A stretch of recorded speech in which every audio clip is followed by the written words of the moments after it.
Assalamualaikum warahmatullahi wabarakatuh. Alhamdulillahirrahmanirrahim. Wa bihi nasta'in ala umuri dunya waddin. Wassalatu wassalamu ala asyrofil anbiya'i wal mursalin Sayyidina wa maulana Muhammad wa ala alihi wasallam, amma ba'du. Yang terhormat kepada Abi dan Umi Ida selaku pengasuh beserta direktur pesantren Superkamla Raiban Hida. Yang terhormat kepada segenap jajaran pengurus dan teman-teman semua yang insyaallah pada malam hari ini berbahagia.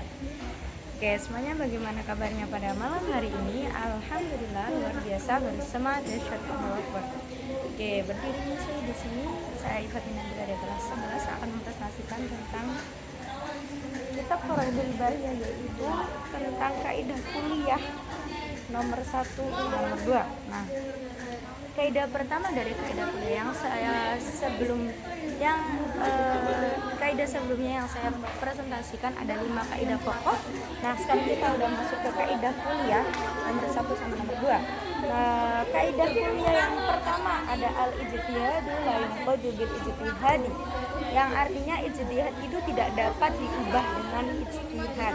Nah, apa sih ijtihad secara bahasa sendiri itu merupakan memeras kekuatan dan pikiran. Sedangkan menurut istilah ijtihad itu ya kita berjuang, berusaha, mungkin akan ada udzur atau halangan tertentu sebagai konsekuensinya. Nah, contoh di kaidah pertama ini sendiri ada beberapa contoh. Jadi ijtihad tidak dapat diubah dengan ijtihad. Contohnya untuk yang pertama ada perubahan oleh imam atau kepala negara, misalnya pembangunan pasar dan taman rekreasi. Nah, jadi kalau misalnya itu tanah lapang atau tempat umum, atau misalnya tanah kosong mungkin, atau tanah sengketa ya. Tapi kalau tanah sengketa itu masih diperselisihkan, mungkin tanah kosong ya. Nah, perubahan oleh imam sendiri maksudnya kepala negara ini membangun suatu tempat umum seperti pasar atau taman rekreasi yang fungsinya juga untuk masyarakat luas.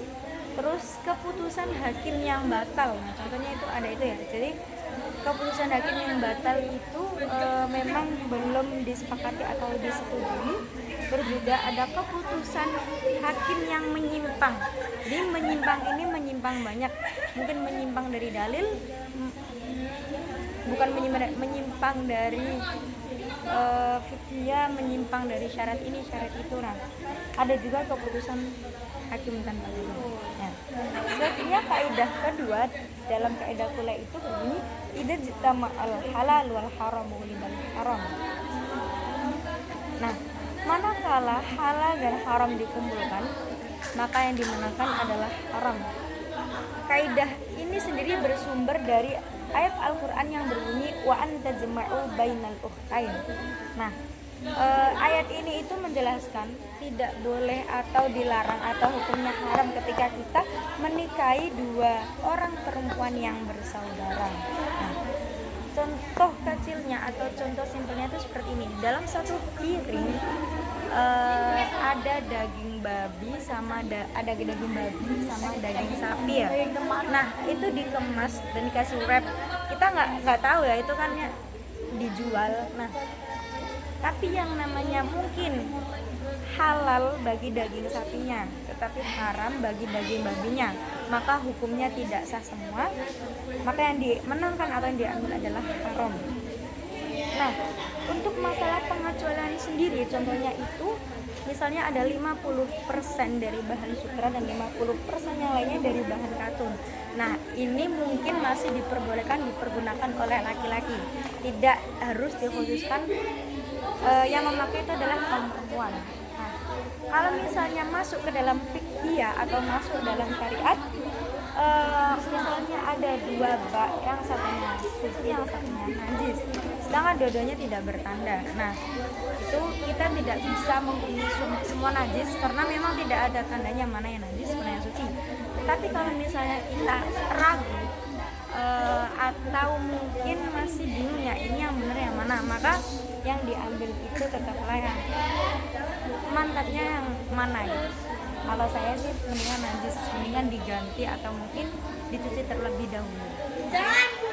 Oke, jadi sekian presentasi dari saya, para mohon maaf.